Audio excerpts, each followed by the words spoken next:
Hello, hello, hello. I want to welcome everybody to Season 2, Blackwall Podcast.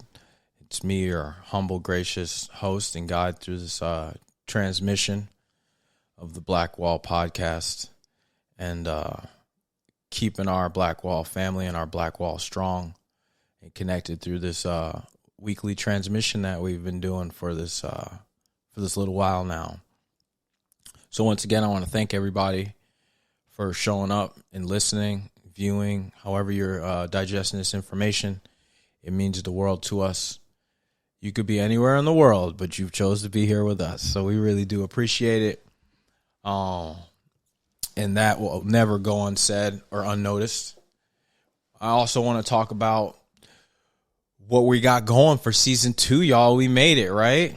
So Season 2 is really important because I want to make sure that not only we keep it objective, raw, and real as we have been doing and will continue to do, but I want to make sure that we're growing and we're showing you the growth and the steps in this whole process that we want to make sure that we put into practice of business and the advice that we give and how serious we're taking this.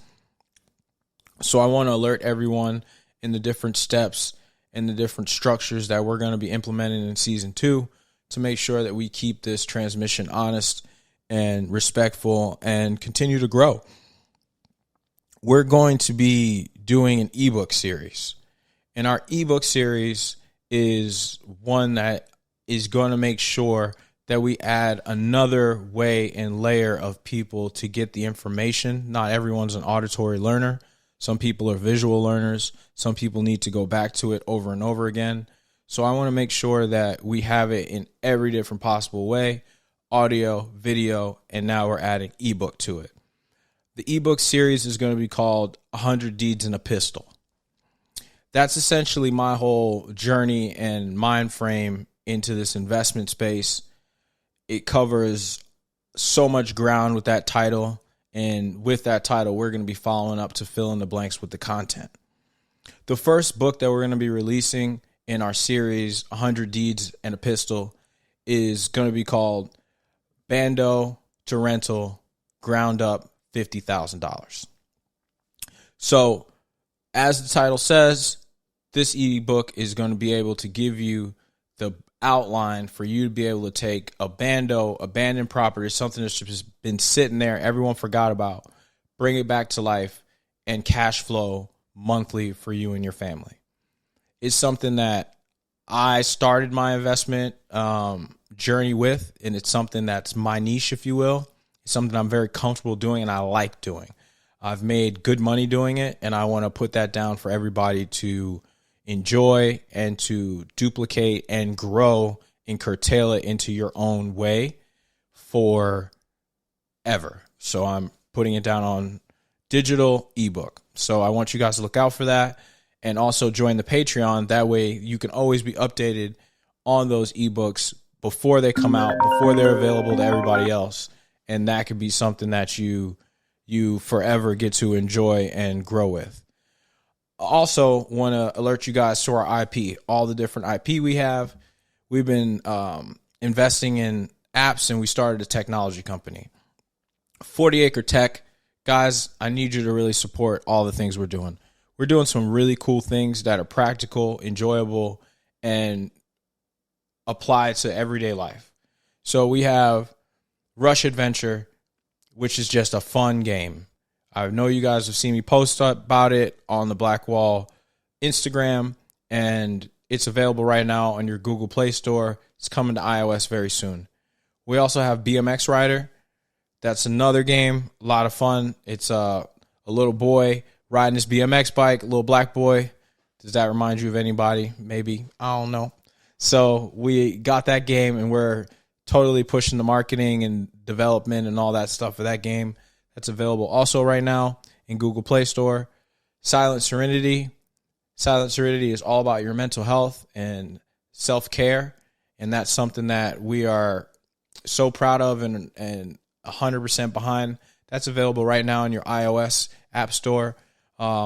Affirmations, meditations, sounds, white noise, everything you need for that healthy mental space, as well as just overall self-care lifestyle. We have a body butter, we have bath salt.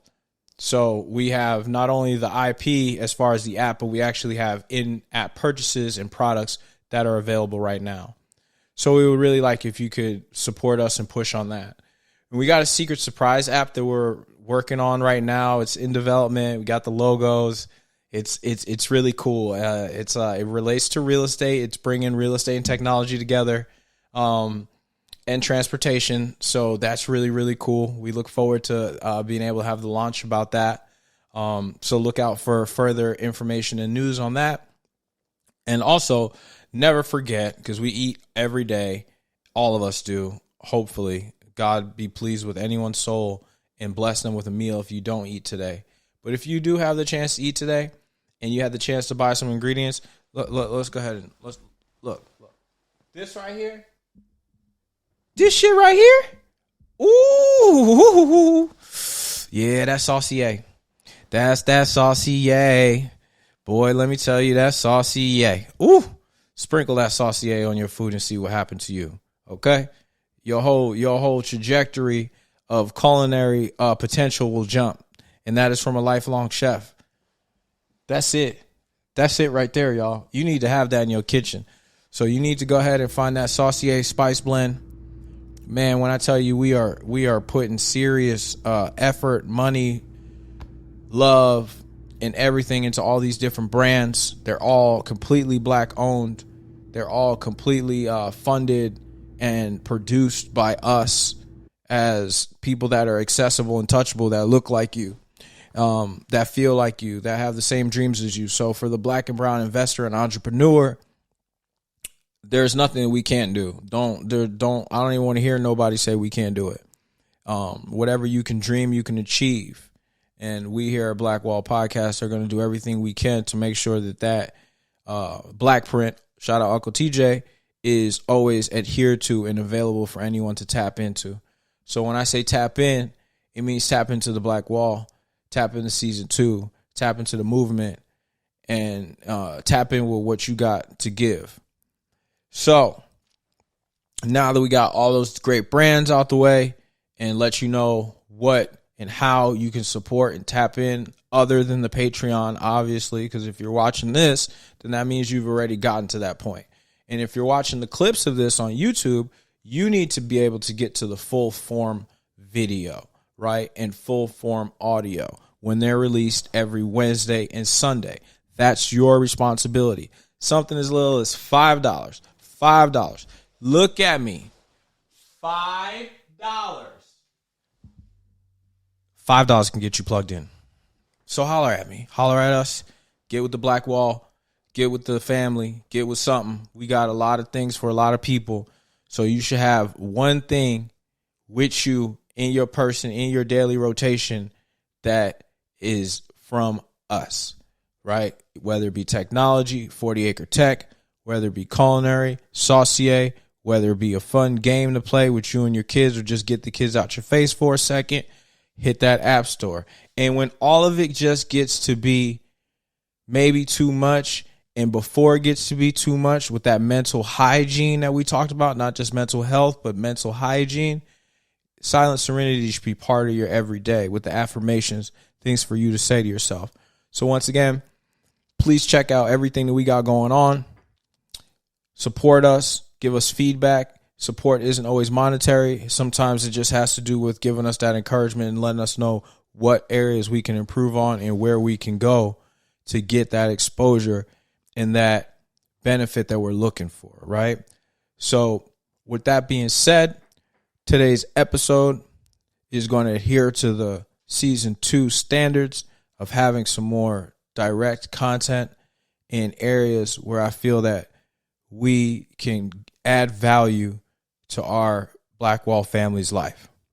So I want to talk about the process of getting started with the lowest quotes, air quotes, in the real estate class, which is the vacant property.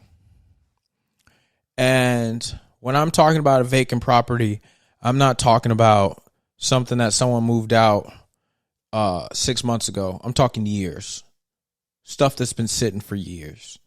Stuff that when people drive by or when they look at it, they like, there's no way that can come back. Or why would you waste your money? I'm talking the ugliest house on the block. That's where I've made my money at. That's where I've made my mark in real estate. That's how I got my foot in the door. That's how I stay in the door. And that's how I've continued to fortify my family financially through this investment space, is through the ugliest house on the block.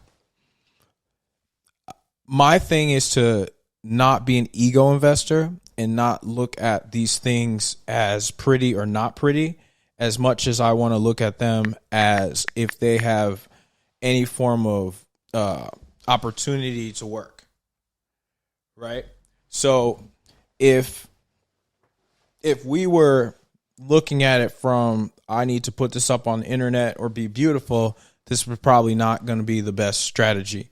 But if we're looking to create solid cash flow in a property that will be able to be free and clear, and when I mean free and clear means whatever money we put into it, we'll be able to recoup within a 4 to 5 year span, and then be able to cash flow monthly forever, right? That's been my whole mindset. That's been my goal. That's what I've done, and that's what I want to share with you guys, because that's what I'm most comfortable talking about, right? So this episode will cover those steps on how to go from abandoned property, a Bando, to a rental cash flowing property in under $50,000, right? So that will be the max that I would say I was comfortable spending before I would say it's a bad deal. And I'm going to tell you personal experience how I did it. So as you can see, I got the notes out, guys. So that means this is important shit here. I got the notes. I want to make sure I'm talking for real. So first thing is finding a place that you're even able to buy a property for under $30,000, right? That's the first thing. That's not everywhere, obviously. So here in Atlanta, Georgia, and in other cities like Chicago, New York, the LAs, you can't even buy a front lawn for that. You can't buy anything for that amount of money. So that forces a lot of people to go ahead and invest out of town, right? You have to invest outside of the city you live in. With that being said, you need to kind of understand the other markets around you. So take, for example, look at a New York and LA and Atlanta. Those are called primary markets, right?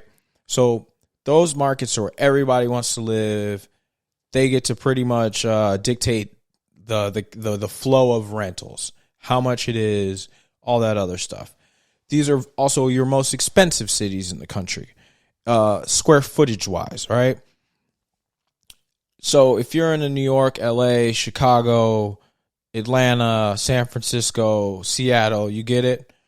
You're going to need to find somewhere that's outside of that primary city that you live in, that's preferably maybe a tertiary, but maybe a secondary, right? So it might be a secondary market. So for example, in New York, if you live in the New York metro area, you need to be looking at Baltimore's, you need to be looking at Camden, New Jersey's, you need to be looking at places like that you'll be able to get the price point you're looking for in order to make the acquisition make sense to get into this spot.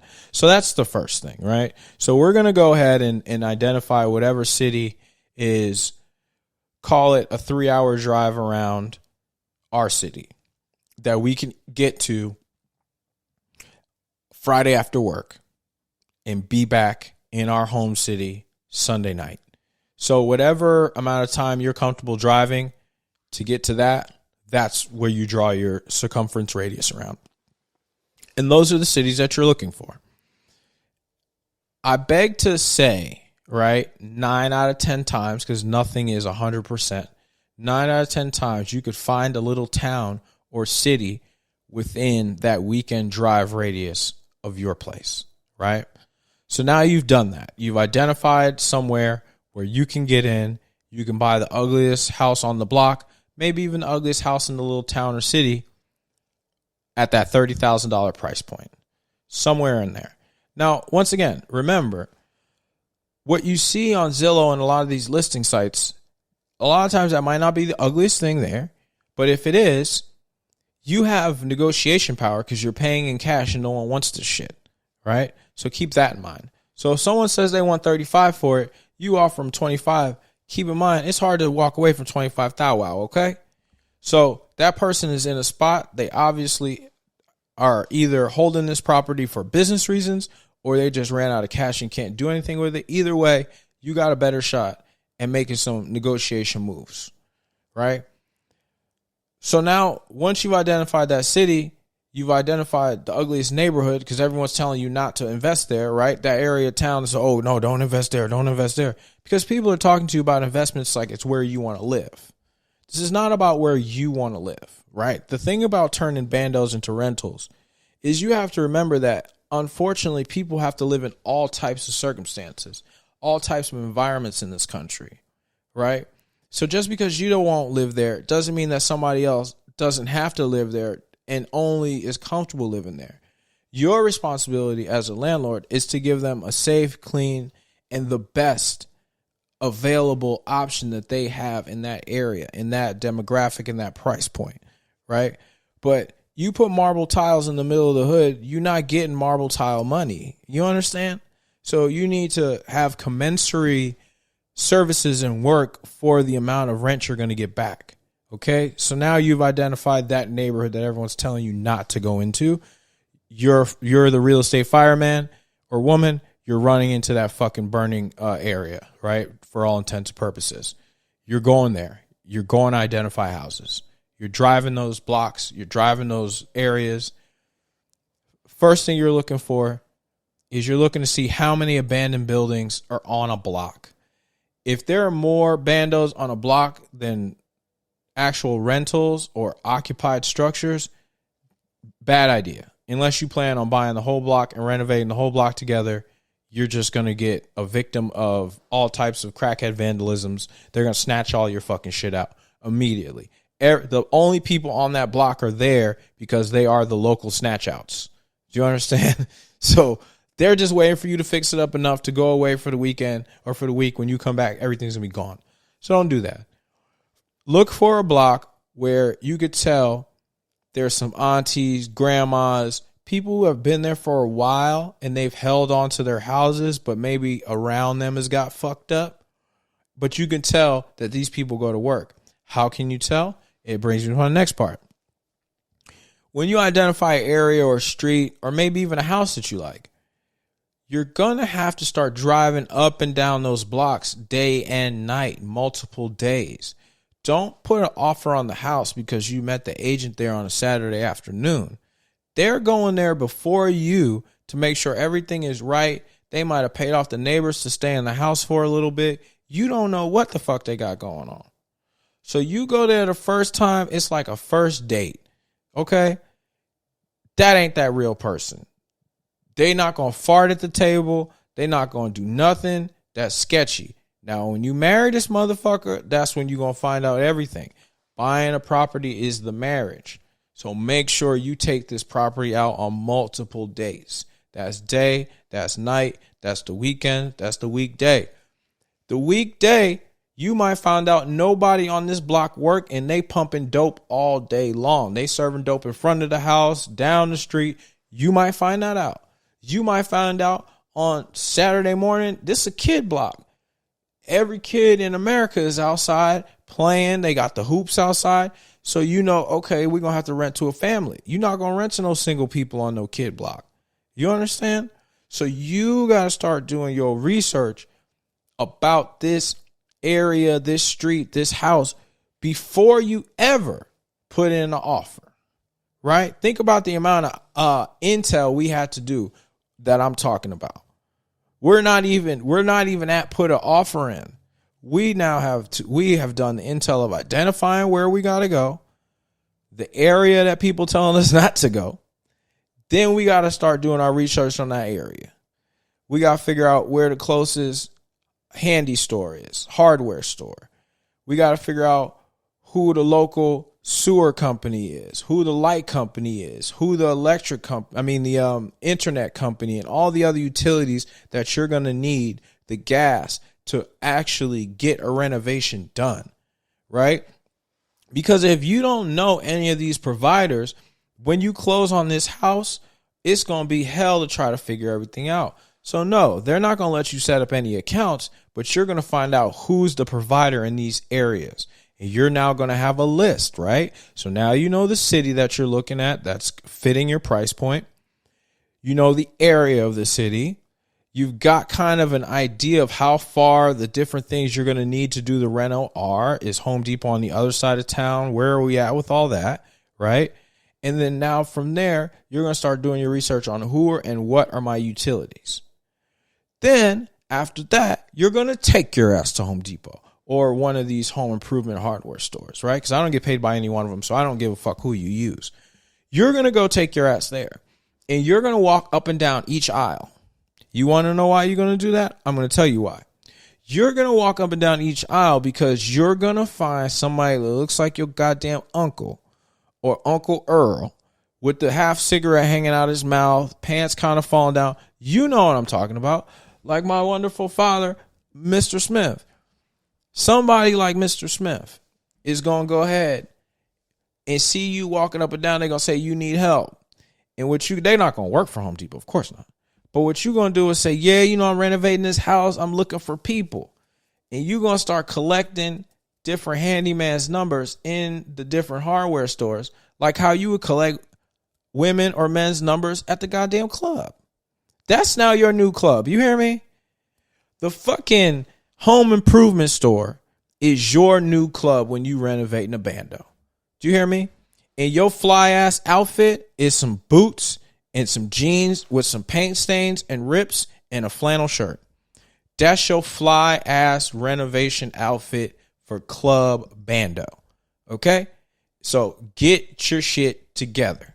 So if you don't have that on, I don't know if you're doing a photo shoot for the DIY. Is that how you say it? Do it yourself, DIY, or if you really getting into it. Because if there ain't paint freckles and plaster and stuff in your hair and in your beard, and you haven't eaten a fucking handheld something with dirty ass hands, then I'm not really sure if you was doing a Bando reno. Because even after you wash your hands in a Bando reno, they not 100% clean, baby. But that's not dirt. That's money. Just remember that. So now you've done all this research. You've collected numbers from all the different handymen that you found. Because some of them are going to be bullshit. Some of them are going to be bullshit. And some of them are going to be bullshit. But you're going to find out that one good or two good that you can call no matter what. Right? Because that same person that you finally cycle through and find as a good quote unquote handyman is going to be the same person that you can go ahead and double down and quote unquote call him your property manager, her your property manager, right? Because you're going to build up this rapport. This person's going to put that sweat, equity, that love, and that care showing up every weekend, every time with you when you get a break to help build this house, right? They're going to appreciate you. That's going to help them put a couple extra dollars in their pocket and make some ends meet a little bit better. They're going to stick with you. So when it's time for, hey, can you make sure that driveway got shoveled? Hey, can you make sure this, that, and the third? Oh, I wasn't able to get down there this weekend. You know somebody that clean houses for my Airbnb? Any of that type shit. That's going to be how you build that local on-the-ground network, right? Now, you're going to have to buy some lunch. You're going to have to work on a couple under the sinks with somebody. You're going to have to listen to some bullshit stories. You might have to smell somebody badass breath. But that person that's willing to show you everything they doing and teach you along with as you renovating this Bando, because you got to do it, right? I guess I didn't realize I had to say that. If you are renovating a Bando, right, you got to get your fucking hands dirty. Because if you think you're just going to throw money at this, people going to take advantage of you. They're going to fucking juice your ass. They're going to juice your budget and they're going to run and you ain't going to have nothing done. So I should have said this from the rip. I'm sorry. Get your fucking hands dirty. If you got somebody doing the work, you need to be right there next to them learning how to do it, because you don't need to be calling them every time. The goal is to call them once, learn, get it to another step. So next time you call them, you calling them halfway done. Hey, man, I saw what you did last time. I got it to this point, but I ain't quite know how to get this last part. That's how you get the price down. You're not always calling them from the dry start or the dry stop. Oh, man, my toilet, I don't know what's happening or this. I don't know what's happening. Get up underneath there. Hey, man, I just did this and the third. I'm at Home Depot. I'm getting the kit. You see what I'm saying? You let them know that you're not just looking down at them like, oh, yeah, I'm just here to make some money. I'm a landlord. Now you fix my shit. That's not the game. You are trying to become part of this community. You're trying to become part of this ecosystem in another town. It's just like going out of town to sell dope. You have to become cool with the people that are ready, plugged the fuck in, or else you will get ran out of town. No difference in real estate. That's where I fucked up in Cincinnati. So now you've spoken to staff. You've gotten kind of prices on, materials. You've gotten a couple different numbers. You starting to get your feet wet a little bit. You've gone out for a burger and a beer. You figured out the city a little bit. Now and only now is it time for you to go and find an agent, right? I suggest your first time out of town, you work with an agent. That's what I did. I ain't got no shame in it. Work with an agent, right? And now when you're looking for an agent, do not find the agent that sells houses to all the athletes in the city. They not going to want to fuck with you on no goddamn Bando. You're going to have to find somebody that either specializes in that or is hungry where they want that $500,000 commission check, $2,000 commission check. They've never gotten a $15,000, $20,000, $30,000 commission check from selling a $5 million house. That's not where they're at.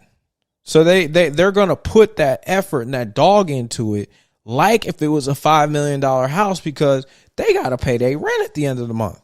So you closing once a month, I had to learn this. It was to the point where I was closing once a month on multiple deals. I realized I was paying my agent's rent.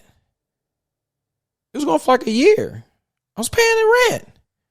But I'm not thinking about it like that until I stopped there. Oh, man, you not buying no house this month? I see you slow down. You slow. They saying it in little ways. And I'm kind of thinking to myself, why the fuck do you care? Oh, because in your mind, I was already built in. He going to buy the house a month, every month. That's my commission check, is my rent, everything else. Now I'm moving forward, baby. We got motion. And so when you understand that and you understand where you fit in the pecking order and the ecosystem, you can make better decisions. So find yourself an agent that is going to be, once again, a partner with you, right? They're not looking down at the price point of what you're looking at. They're not looking at these houses turned up nose. They've done this before. They've seen an investor take the worst house on the block, make it livable, get all the permits, go through the whole scenario and circumstance, and come out on the other end with a cash producing property. Okay? Because that's what this is about. It's about cash producing properties.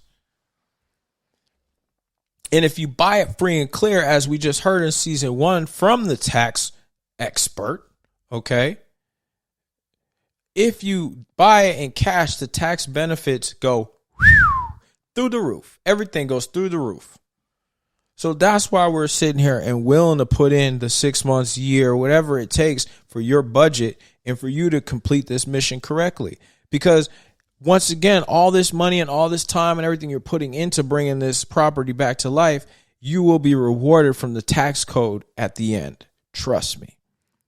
Okay?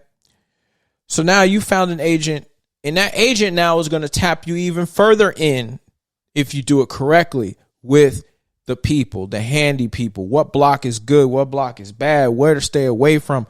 No. What's really bad, right? Because they now, once you cross into that, they've already sold houses in this area. So they know not every street is bad. They know not every block is bad. But they're going to really go ahead and point you, okay, no, don't, that block, we can't, don't do that. That's really bad.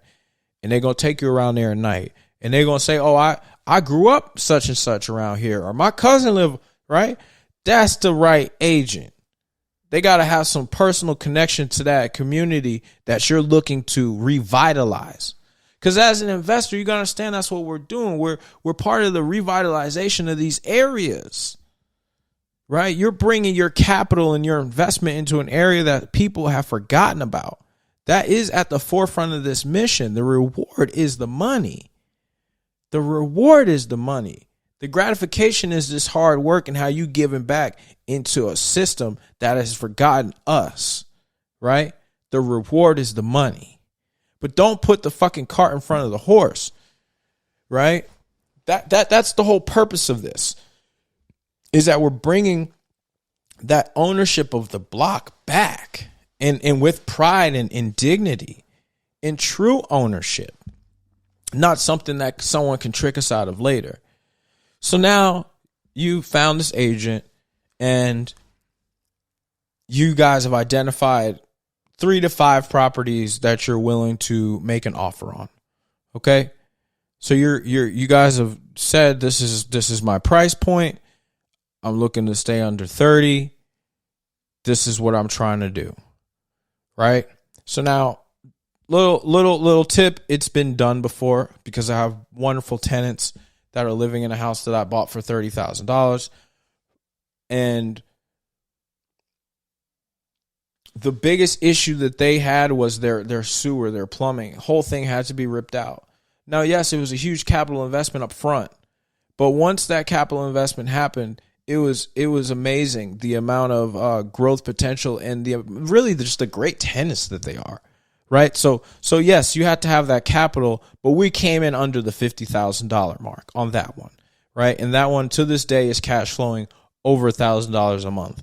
So you go ahead and do that math. So that's an example of how I recently have done that. That's my last one I've done, but I've done multiple that are purchased at that, sweet spot of 30 or under, and then do whatever renovations are needed and make sure that you're cash flowing. So I've got experience in this in multiple areas, but I want to walk you through the step by step of it because we're only halfway done.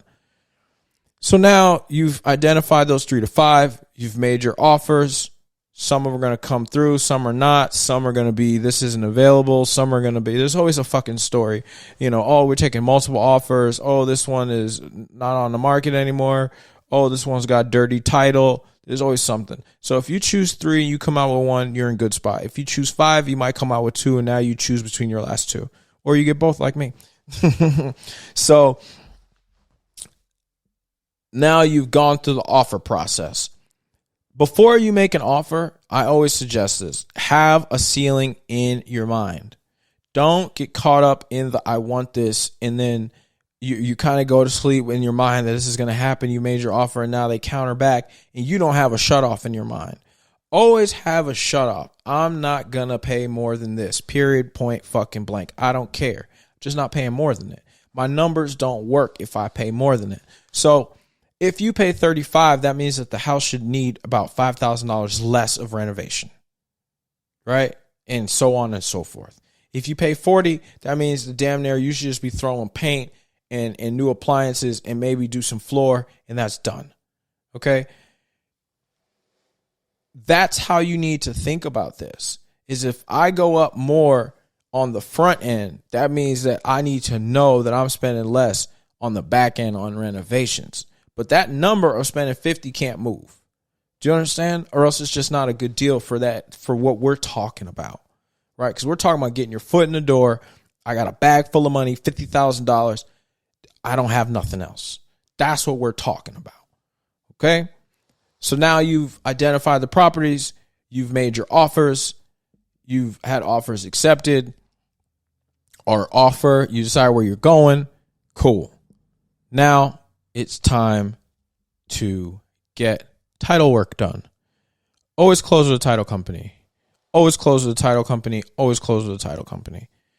Some states it's lawyer. Georgia is a lawyer closing state, so you have to have a lawyer. There's no questions about that. But you can always do like a quick claim or something. I don't suggest that. Not on your first deals, and even on some other deals I've had, I don't suggest it because then you're the one who has to be responsible for filing the deed. And if you are procrastinate, I've had people steal houses and double sell them on me. That's a whole nother podcast for another day. You know who you are. Fuck you. But that's something that you have to really be careful about.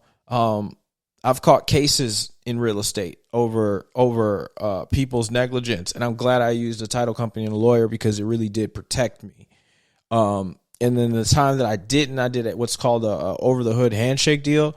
That person wound up being shady. So a title company spending that couple $100 to run title insurance, to run, deed checks, 50 years, who owns what, is this person forging the signature?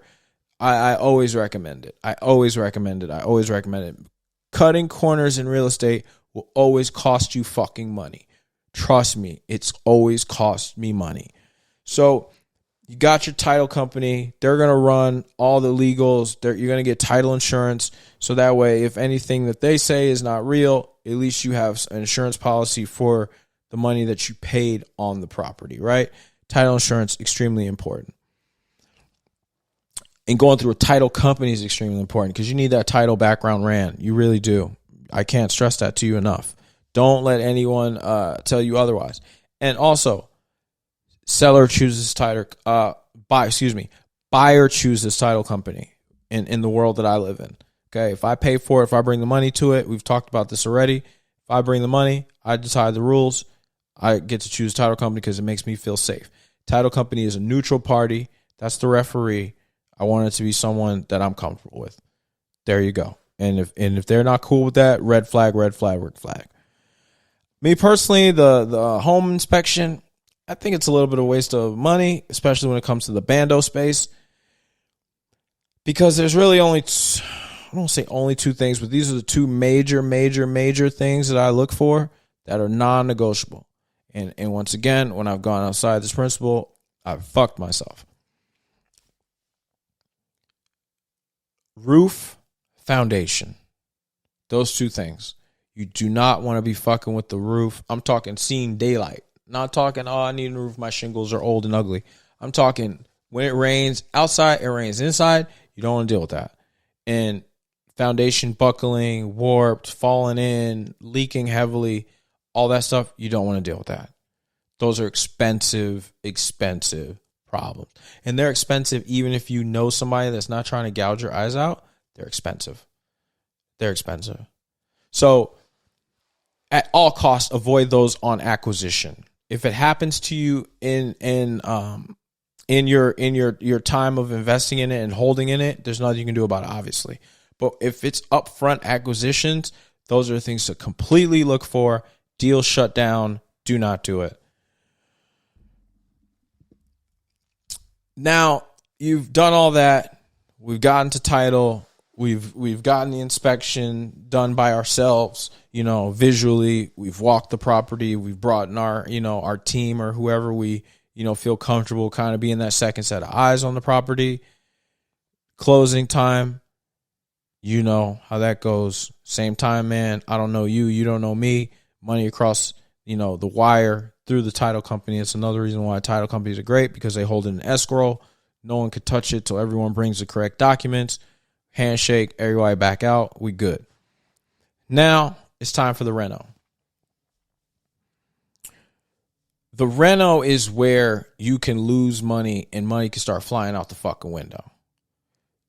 Do not renovate according to watching those goddamn shows. Okay? For multiple reasons. One, it's TV. A lot of that shit they take away as soon as they cut. It's a set. They're building a set out of someone's house. Remember that. Number two, the people in the demographic that we're renting to when we renovate a Bando are not on TV. They're not going to TV. They're not actors. They didn't apply to be on a reality show. Keep that in mind when we're doing their renovations. They can't afford to recoup the money that you're talking about putting in. Jet tubs are not going to get you more money in rent. Look at your rental comps, right? So whatever the rental comps are saying, knock it down $200. Can you live with that? So if they saying you're supposed to get $1,200 a month rent, can you live with $1,000? They saying $1,400, can you live with $1,200? Whatever that answer is, that's what you renovating to. Do you understand? Don't max out your credit card for $30,000 on a house you spent $30,000 on. You ain't going to get $3,000 a month rent. Don't do it. Unless you just want to do it. For whatever tax purposes you got going, that's your business. But for money-making business return on investment purposes, that's not how we're doing this. Right? The first place we're going is we're going to Marketplace and all these other great technological marketplaces, digital marketplaces, and looking for secondhand stuff, guys. We're buying used appliances, refrigerator and stove sets. You can buy them for $500. The set. They just got to match, right? We don't need granite countertops, right? Formica will do. It's okay. Maybe we even go look to have the countertops resurfaced. That's also okay. Painting cabinets is not a sin. Wood cabinets, those old houses come with wood everything. Wood cabinets, wood this, wood that. Sand it down and repaint it. Finish it. Right? That's going to save you thousands of dollars as opposed to ripping out cabinets and trying to get new ones. You can also go on these digital marketplaces and find used cabinets. Goodwill. Everything you put in that house outside of the, I'm not even going to say that, because honestly, everything, look for it used first. Hot water tanks, get it used. Furnace, get it used. AC, get it used. It's a rental, get it used. It's your first Bando, get it used. You'll save thousands of dollars up front. That's one of my secret sauces. I'm telling you, I can get a furnace and a hot water tank in a house in Cleveland for under $1,000. True story. And they're good. They'll last me 5 years. Guarantee you. They'll last me 10 years if I take care of them. Hot water tank and heater, $1,000. You can get a stove and a refrigerator for, call it $750, $800. Them bitches be black or stainless steel. Used. Absolutely. 100% French doors. Oh, yes, sir. So you got to just know how to go ahead and look for these things. It's going to take you some time looking. Don't just go to whatever appliance store and open up the store credit card. Oh, we're going to give you 0% interest for 18 months and you done charge $10,000 worth of shit to put in your rental. And then when your tenants fuck it up or take it when they move out or whatever, now you up shit's creek because you don't have the rental that you're supposed to have, the rental income to pay off your credit card debt. Don't do that. Seek to purchase outright in cash whenever you can, and also seek to find secondhand items in your rentals whenever you can. Right? Spend money on the tile, spend money on the paint, spend money on that stuff. Right? The fixtures, the lights, spend money on that, yes. But even those things, you can go to Habitat for Humanity or any of these other types of places in your city and get really good light fixtures, get really good doors. You know, that somebody donated from their other renovation. And they'd be immaculate. Great stuff for a quarter of the price. Do that before you start buying the new stuff on the renovation. Right? So if we're at 30 and you put in 20 and really you just doing drywall, you doing electrical, right? You getting your HVAC in. You got paint. You got appliances. You got floors. You should be able to do that for $20,000, especially when you getting your ass on there and installing the floors yourself. You installing the floor. You thought you was paying somebody to do that? Oh, man, you got the game twisted like a pretzel. Like I said. So you buying the flooring, what, $1.50 a square foot? But your ass is down there putting it down. It took you 2 weekends out your life. You didn't go out for 2 weekends. You did floors in another city. That's what you did for the month. On your days off for that month, that's the fuck you did. And it saved you a couple $1,000. Yeah, you bought used toilet, appliances, fixtures, and all that when you got your tax return. And you had that shit put in storage. That's what you did. You stacked it up. Every time you got paid, you bought a furnace. Next time you got paid and had some extra money, you bought a hot water tank. Well, what are you talking about? Where did I put it? You put that shit in your garage or you put that bitch in storage. And then when you collected enough stuff, you drove your ass down there and then got it installed. That's what you did. Your apartment became a motherfucking hot water tank storage for the weekend. I don't want to hear it. That's what you did. Everything you did turned into feeding that mission. Everybody you talked to, everything. Hey, you know somebody that do drywall? Right? That's where we at with it. So that's what I need you guys to tap in and do. So now after we've renovated it, now it's time to market the rental. Marketing the rental, go to them same digital marketplaces. Put a sign up on the window. Speak to that agent that you created a great relationship with. Speak to that handyman you got a great relationship with. Go to the local church. Talk to somebody. Hey, can I put up a little sign about this apartment I got going? Yeah, I'm the guy who was renovating that house across the street or around the corner. You know, because you mingling. You around there now.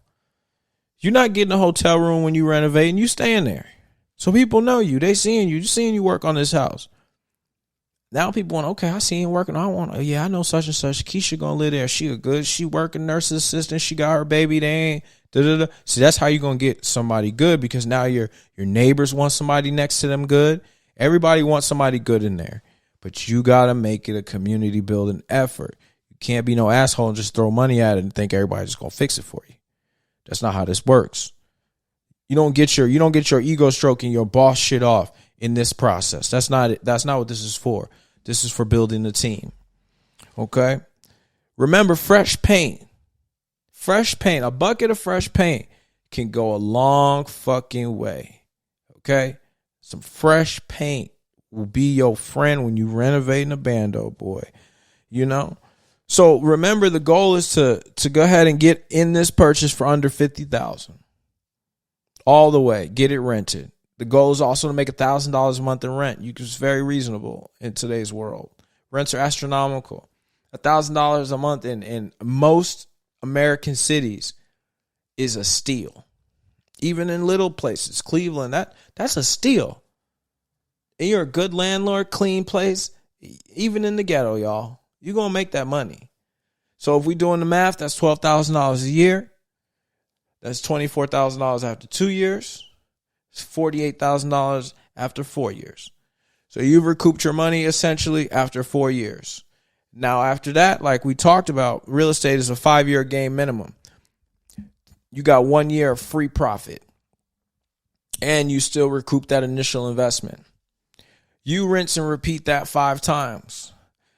Think about that, because you're going to have that money back now. Do it again, right? You're going to have that money back after year 2, because you really technically will have $24,000, right? And you're going to put a little extra sauce on it, and you're going to have enough money to buy your second Bando.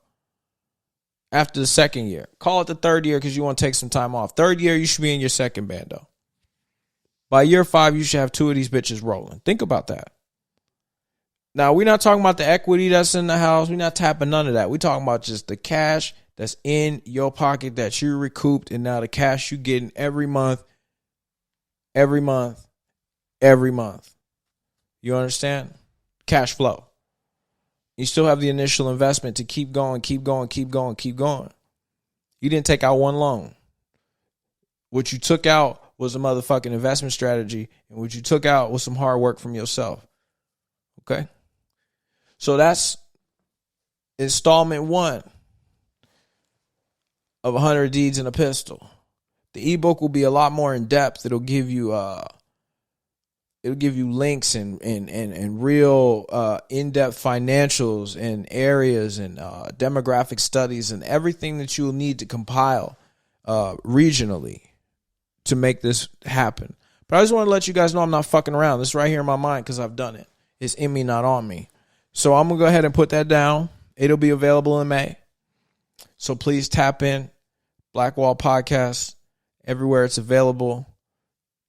Man, show us some love. Keep pushing. I appreciate y'all.